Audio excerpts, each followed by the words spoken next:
Hey, what's going on YouTube? This is Sever7, and today we are checking out the none other than the Kunwu and MC Excalibur. I am super late to this party, but I've been dying to check this out, and I am not even close to kind of somewhat disappointed. This thing is fantastic. Now, we are checking out with the goal of seeing if it's worth adding to your collection or your daily carry rotation. And this did come in from a friend of the channel, Mopatty EDC. What I love about her channel is that she does mostly shorts, so you can get like your little bite-sized hits of dopamine. But she also has one of the most impressive collections I've ever seen. So anytime I'm shopping for a new knife, I usually hop over to her channel, run through some of her shorts, see if there's something I like, and then I'll go, research it into oblivion, and then usually buy it. So she's a fantastic channel. Go check her out.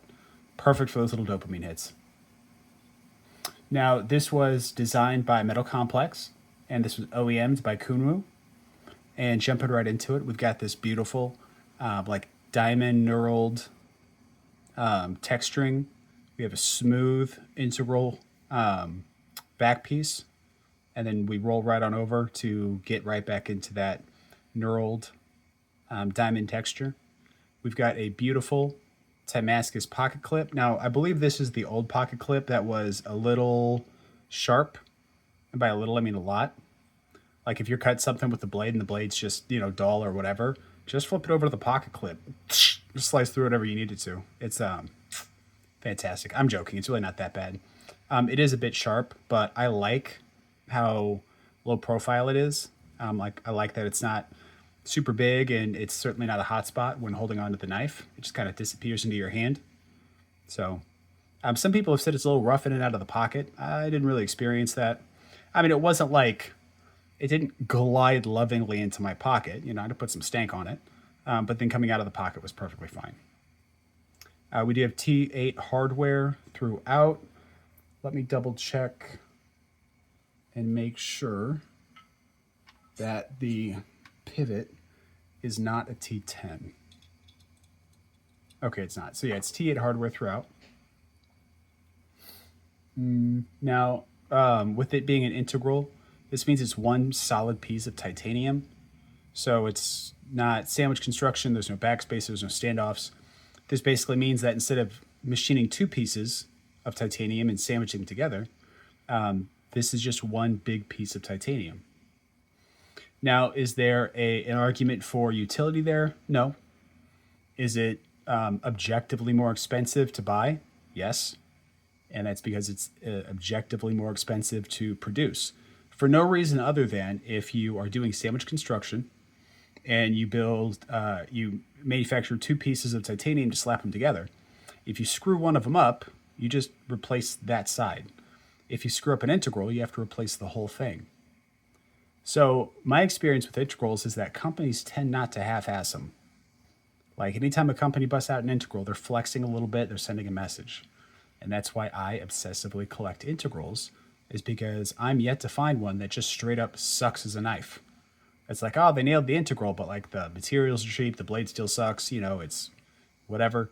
No, all the integrals I've collected have been stand-up pieces in my collection, or they've been fantastic users.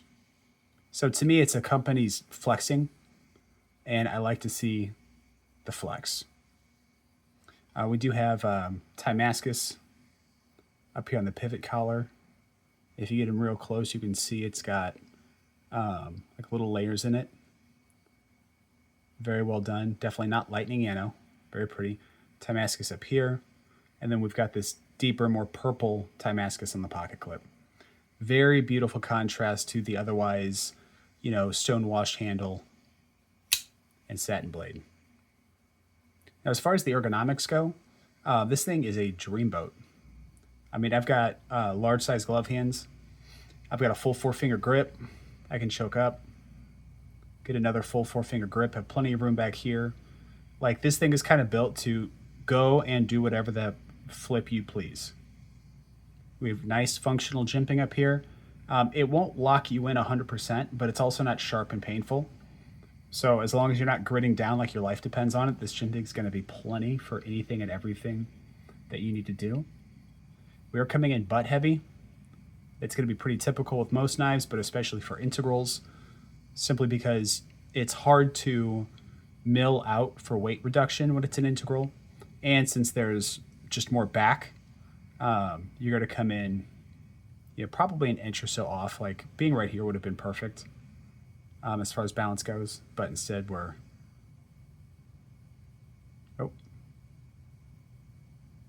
yeah, there we go. We're kind of riding that second hump a little forward of it, which is wild though, because you can choke all the way back and be perfectly balanced right here.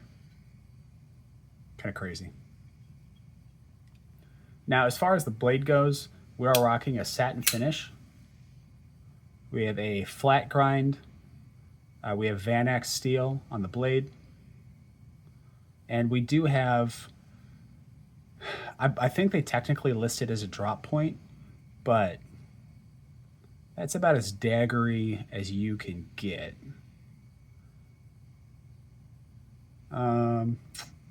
Or I guess not daggery, it would be a spear point. My apologies. This would be like a spear point.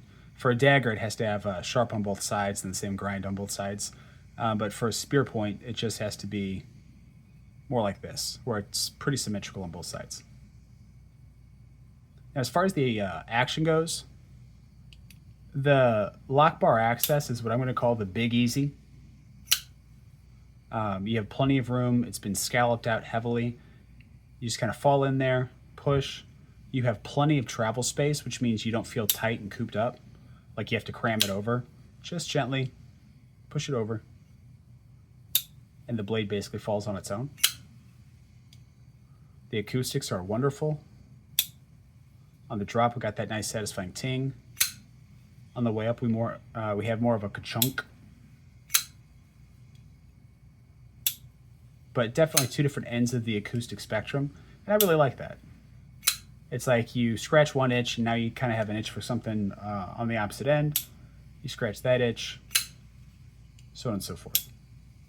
Now, as far as deployment goes, we can slow roll with the thumb hole, slow roll with the thumb studs, reverse flick with the thumb hole. I don't know if we can reverse flick with the thumb studs. Okay, you can, but it's a finger push, not a nail flick, right? So if you're going to come back here and deploy it, you want to push off with the fat of your finger. Because, two reasons. One, it's a stout detent, because that's what he prefers. But two, it's a heavy blade. So you're kind of contending with both sides of the action coin. But I will say this thing is kind of a fidget beast. And the drop is really what gets me. It's still shake shut. But even whenever you disengage the lock bar, it's hydraulic. And you give it a couple of encouraging shakes, and it drops like nobody's business. Now, I will count this knife as lefty friendly. They do make lefty versions, but if you find yourself with a righty version, it's still easy enough to manipulate, close, open, deploy with your left hand. I gotta say, for this action though, holy cow. I can fidget with this knife all day. And for the size of the blade, it's not tiring. Like, the action on this is really dialed in. I wouldn't be surprised if they went to the drawing board for action 5, 6, 7 times. Because this is not the type of action that you just get out of left field on the first run. You try it, you improve it, you reiterate upon it, and then you land at something like this. I would put this up there with Porculo action. Very smooth, very premium, very nice, very consistent.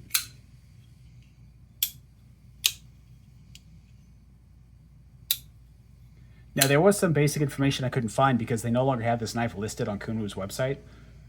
And it doesn't sell anywhere else except for like Blade Binge. And Blade Binge's information is somewhat like vague. Like I won't tell you the length of a blade. It'll say between 3 and 3.5. Or for overall length, it'll say, it's between 8 and 8.5 or 8 and 9. Stuff like that. So they don't make it super clear. So I didn't have readily available access to all the stats. But I have seen enough reviews on this to kind of know.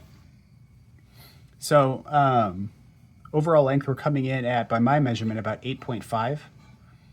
Blade length of about 3.7.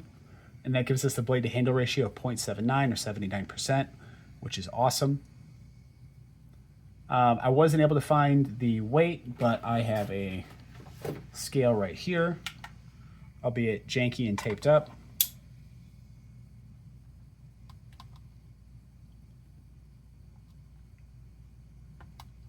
I've got this bad boy coming in at 5.7. Try it one more time. 5.8. Oops. Try it one more time. 5.7. Okay, so we're going to go with 5.7. Now, blade to handle ratio is in pretty good shape because since we're sitting at a 0.79 blade to handle, we're getting closer to that 50-50 look. Now, I will say with this knife, the blade to handle ratio is a little off because you've got part of the blade that goes past the handle, which means you have probably a quarter of an inch here that overlaps. So it still looks a little wonky as far as blade to handle, but in reality, it's a good blade to handle ratio. As far as the size comparisons, let's go ahead and put it up against the Civivi Altus. Since I sold a bunch of knives and most of them were size comparison knives, we are running light until I pick a replacement. Civivi milled aluminum brazen, third best Civivi ever made next to the Visions. So we're dwarfing the Altus, and we are coming in about half an inch greater. Oh, bless it. Oops. We're coming in about half an inch greater than the milled aluminum Civivi brazen. And then we'll just bust out the real steel Sylph.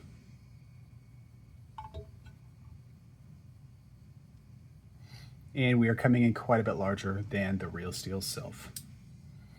Now, as far as price goes on this, I've seen them with the new clip, brand new, with like basic stone washing for as low as, I want to say like $379, $389. And then if you get the DLC version with the DLC blade, you're looking at $329. Or, no, I'm sorry, $429. I apologize. So, I mean, at $429, what do I think of this knife? To be honest, I was going into it pretty skeptical. I mean, everyone knows that I'm a sucker for integrals, but I was going into it skeptically because I know that there was going to be a lot of like awestruck, metal complex made a knife. A big fan of metal complexes. So I came in very reserved and trying not to like it. And I can say despite that, this thing hasn't left my pocket. I'm a sucker for action and build quality, and this knife feels solid. The action's incredible. Acoustics are fantastic. Different deployment methods are great. You could honestly one and done this knife. Not that many people ever do that, but if you wanted to, if you're like, hey, what's a good recommendation for about $400? I could easily recommend MC's Excalibur. I mean, there just isn't anything this knife sucks at. Like, you've got good piercing, you've got good slicing, you've got good comfortable ergonomics, you've got great size, you have action, acoustics. There's not really anywhere that this knife sucks, except for arguably the original pocket clip. But I believe all the ones they're sending out now are coming with an additional pocket clip that is not Timascus, that's a bit longer, and a little more user-friendly, and I've heard good reviews on that. So, so not on top of the great knife you're getting already, but I know that, I think it was like 90 knives were lost in shipping, and Kunwu just replaced them all. Now, you might say, well, the business has to. They sold you a product, they have to get you the product. And that's fair. But at the same time, when you're talking, I mean, I don't know what behind the scenes looks like, but let's say if they're charging $400 for a knife, let's say they're paying $300 for it. You're still looking at, what is that? At the risk of doing terrible math, what is that? Like 120,000. If they lost 40, and we're saying they paid $300 a piece to make them, then you're looking at like 120,000 bucks. They just ate that. They just ate it. Not to mention they're not charging for the extra pocket clip. They just ate that too. And they were already running thin margins per MC. Right? Because MC could have easily taken, a 15%, 20% commission out on this, and I'm pretty sure he got like 5 or 6% commission. If anything I'm saying is blatantly wrong, I apologize. Not all of this information is super easy to just get, so please, in the comments, correct me. Let me know where I'm stupid. That way everyone else can see it too. Now, as far as collection goes versus user, this thing kind of reminds me of a Strider. Not in the fit and finish, obviously, but it has that beckon to be used. It's saying, hey, like if you need to get a job done, call me. I'm here. We'll get it done together. I know it's almost like having a really hot girlfriend that also like wants to help you build a porch. You know what I'm saying? It's like, yeah, she's totally capable of being like, the soft like princess, super feminine, like wear a dress, proper, polite. But like at the same time, she'll also go out there and like change the oil on your car. You know what I mean?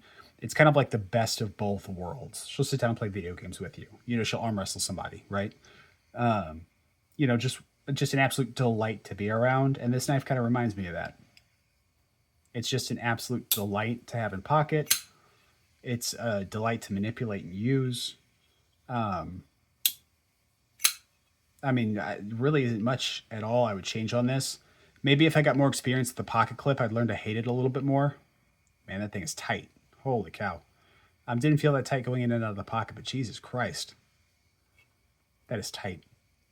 Now I don't get to keep this. This does go back to Moped EDC. For the love of God, please go check out her shorts. Like, just watch a couple of them. The knives that she has, like, you're not going to see those on my channel. Well, I take that back. She might have hooked me up with a couple knives to show on the channel. They all go back to her. But she just has a divine collection. She didn't even give me the coolest stuff. She's given me the coolest stuff. Like in the top 10% of coolest knives I've ever seen. This is the first one I'm reviewing. But compared to what she has, not even close. She's got customs for makers I've never even heard of. And their knives are, why am I shaking? Stop shaking. And their knives are all fantastic. I've gotten to manipulate and handle them, and I'm just blown away every time I see her collection. So check out Moped EDC. I will have her linked in the description. Please like, subscribe, comment. Any feedback you want to leave for me, any dislike you want to leave, you're more than welcome to. I appreciate all of the engagement that you guys give me. I appreciate the support too. I've got people that regularly go down and drop a few bucks in my PayPal, my Cashapp, my Venmo, just to show support, help out with shipping costs. It's like $240 a month. Stuff's expensive. And I appreciate that tremendously. I'm not monetized on YouTube. The affiliate system just started working again, so I'm going to work on getting some affiliates in here. That way I can, hopefully earn enough revenue to keep the channel not going. The channel will always go. The channel will never not go. Let me be very clear about that. I don't care if I never get a penny from anybody ever anywhere. I will literally make knives out of dirt and showcase them on the channel. I will learn how to sharpen mud, right? Like the channel will never ever go down. But it is a lot easier whenever I can check out really cool knives and also not be poor, right? So other than that, you guys have been amazing. I appreciate you so much. Please, like I said, like, comment, subscribe. If you want to show some support to the channel and help with shipping, links for that will be down in the description. And until the next time, peace.